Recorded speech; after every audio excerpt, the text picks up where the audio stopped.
In the luxurious hall of a five-star hotel, adorned with mirrored panels, glittering chandeliers, and banners with the logos of the world's largest investors, the elite of the financial world gathers. Today, a historic deal is about to take place here. One of the fastest-growing technology companies is stepping onto the international stage by signing an agreement with an influential billionaire family. At the center of attention is a young female CEO, who has become a symbol of breakthrough and new approaches in a conservative industry. She steps onto the stage dressed in a strict dark blue suit, her hair neatly tied in a bun, a thin folder with her speech in hand. Her voice is calm, her intonation confident, every word sharpened. She thanks the investors, speaks of trust, growth, and innovation, emphasizing that this deal marks a new chapter not only for her company but for the industry as a whole. Cameras zoom in. Her speech is broadcast live on dozens of business channels. At that very moment, representatives of the billionaire family enter the hall. The eldest of them, deliberately late, with a playfully cold smirk on his face, grabs the microphone without permission. He glances at the young woman and with a lazy grin says, "It's nice to see such enthusiasm, especially from someone so young. But I hope this will be about real business, not inspiration." Light, awkward laughter ripples through the room, sharp as a whip crack. She continues to stand, showing neither surprise nor irritation. Another family representative adds, "Investing almost $1 billion is a serious matter. Are we sure this isn't just another startup led by an emotional activist?" The laughter grows louder. Cameras do not look away. The woman still stands silently, only her fingers gripping the folder tighter. Some attendees exchange glances.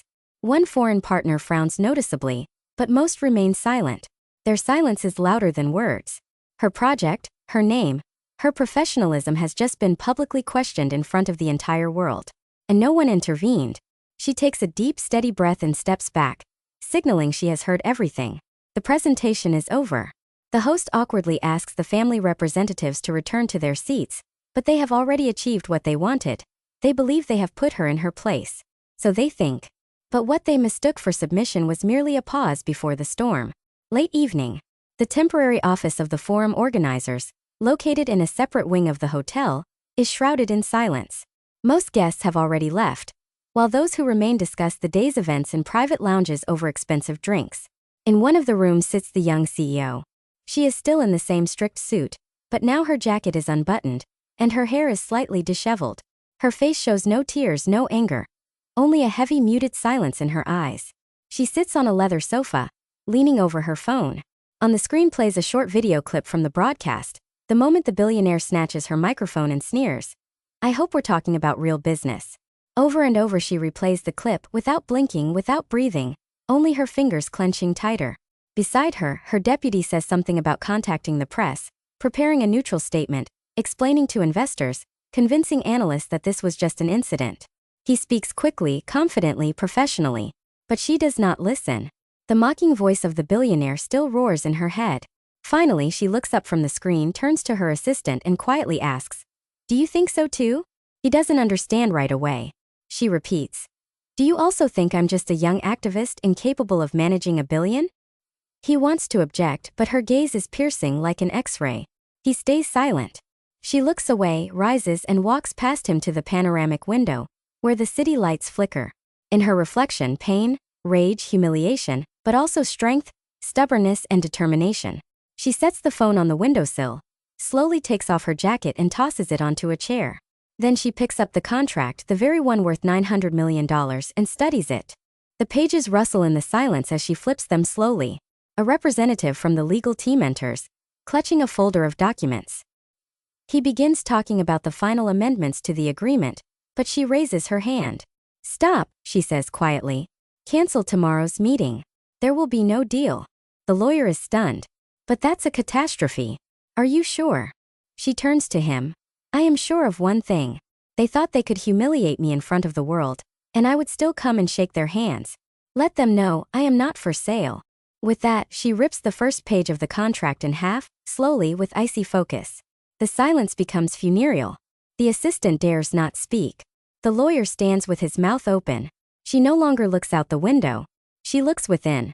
And inside there is no fear. Only a spine of steel. Midnight. The company's headquarters, in the business district of the metropolis, is lit only by desk lamps and the glow of monitors. Most employees are gone, But in the top-floor conference room, tension hangs heavy behind the glass doors. The CEO stands at the head of the long table. Before her sit the board of directors, the CFO, the chief lawyer, the head of risk management, and several senior shareholders, urgently summoned for an emergency meeting. The atmosphere is dense, the air charged like electricity. On the table lie folders with the contract, presentations with revenue forecasts, printouts of projected profits and growth charts. On the screen, paused at the moment of humiliation, is the video recording. She does not speak immediately. For several seconds she looks each of them in the eye, one by one, then finally says, "I called you here to tell you, the deal with the Rahman family is off." The room tightens. Eyebrows raise, bodies lean forward, ready to protest. The CFO is first to speak. "Do you realize what you're saying? That's $900 million, 3 years of work, international expansion, product launches, an IPO in 2 quarters. Another senior shareholder snaps. "This is your personal offense, nothing more. We cannot sacrifice the company's future for your pride." She listens silently, then calmly replies, "This is not offense. This is a boundary. What happened today was no accident, it was a show of power. They showed us how they would treat us after signing. Like temporary managers unworthy of respect." She steps closer. "If we agree now, we are signing not just a contract but our own humiliation. From that moment, every step we take will be under the control of those who see us as incompetent by definition. Are you ready for that?" Noise erupts. Voices speak of stock drops, market trust lost. The lawyer cautiously suggests, "Perhaps we can negotiate a public apology and revise terms without breaking the deal?" She shakes her head. "They won't apologize. They don't see a problem. And that's exactly why I will never work with them, neither now nor later." She pulls the contract toward her and rips the first page. "Consider this the beginning of restructuring. We will find new partners. Yes, we'll lose momentum, but we'll gain something greater. Control over our reputation and the right to be heard." A board member, silent until now, an elderly former CEO, finally speaks. "Are you sure?" She looks him straight in the eye. "More than sure." The room gradually quiets. Silence becomes agreement. The contract, once thought impossible to refuse, now lies in the trash. And no one dares say she bowed. She sacrificed billions for principle. And in doing so, saved her company from complete subjugation. Morning. Social media, news feeds, business portals. Headlines everywhere. CEO breaks $900 million deal after public humiliation. Scandal at the forum. Who dared to defy the Rahman family? Woman versus billion, heroism or madness? Her name trends. Her face covers business magazines. Analysts, journalists, ordinary users alike discuss her actions. Some posts brim with admiration. At last, someone showed teeth. This is the face of a new business era. Others spit criticism. Emotions in business lead nowhere. She destroyed the company's future for pride. Inside the company's offices, heated meetings. The PR department works from early morning, managing every headline, preparing responses, tracking public reaction. The finance team reassesses risks and revises quarterly targets. Yet in the eye of the storm, she sits calmly in her office without fuss. Before her, a strong cup of coffee, her laptop, and personal notes. The phone explodes with calls: press, investors, partners, friends, enemies. She answers selectively. At noon, the editor-in-chief of a major business magazine arrives for an exclusive interview. Cameras roll, lights set. The first question is blunt. "Why did you abandon a deal you've been preparing for almost 3 years?" She looks directly into the lens and says calmly, "I didn't tear up a contract.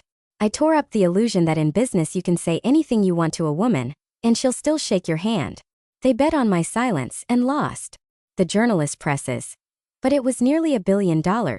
Many say you put personal feelings above corporate interests." She replies, "I put human dignity above it. A company's reputation is not just numbers. It's the principles people follow. If we allow ourselves to be treated like tools, eventually every employee will become one. I chose to say no. That is not weakness, that is leadership through strength." The interview spreads instantly across platforms.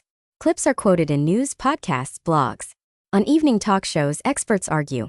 Reckless idealist or visionary strategist? Slowly, people begin to see not just emotion but strategy, rejecting toxic capital for sustainable growth. Invitations flood in to forums, women's business clubs. Analysts revise forecasts. At a corporate meeting, a junior analyst remarks, "A week has passed. The office, once tense and anxious, is regaining rhythm. But the atmosphere is different now, clearer, sharper, more transparent. Morning briefings pulse with new energy. Employees work with a lightness, as if an invisible burden has been lifted. In the same conference room where the $900 million contract was torn apart, confidence reigns, not fear. She sits in that same room but now in a different role. Not as a supplicant before billionaires, but as the master who sets the rules. Before her, a delegation from a young international foundation.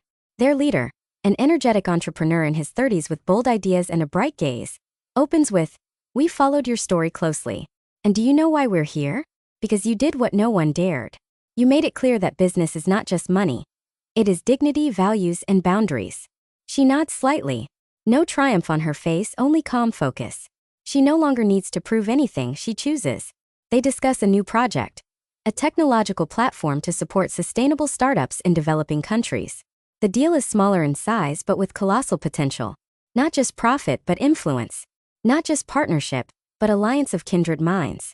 In the middle of the meeting, her assistant brings a letter, a short message from the Rahman patriarch, a hollow apology and an offer to resume talks. She doesn't even read it fully. Glancing at the opening lines, she sets it aside without changing expression. One investor watching quietly remarks, "You know they're afraid of you now?" For the first time during the meeting, she smiles. Fear is a beginning. Respect, that's the goal. After the talks, she stays alone in the room, sitting by the window. Outside, the familiar city noise. Cars, office buildings, rushing people. Yet today the world feels different, clearer, more honest, or at least vulnerable to change. She pulls a notebook from her bag, flips through old notes, goals, sketches of the presentation for that deal. On one page, a phrase is underlined, "Never lose yourself under any circumstances." She traces it again, slowly, firmly. Her assistant peeks in. The media is waiting for a comment on the new partnership. She rises, takes her phone, and as she passes, quietly says, "Tell them, we no longer knock on closed doors. We build our own buildings."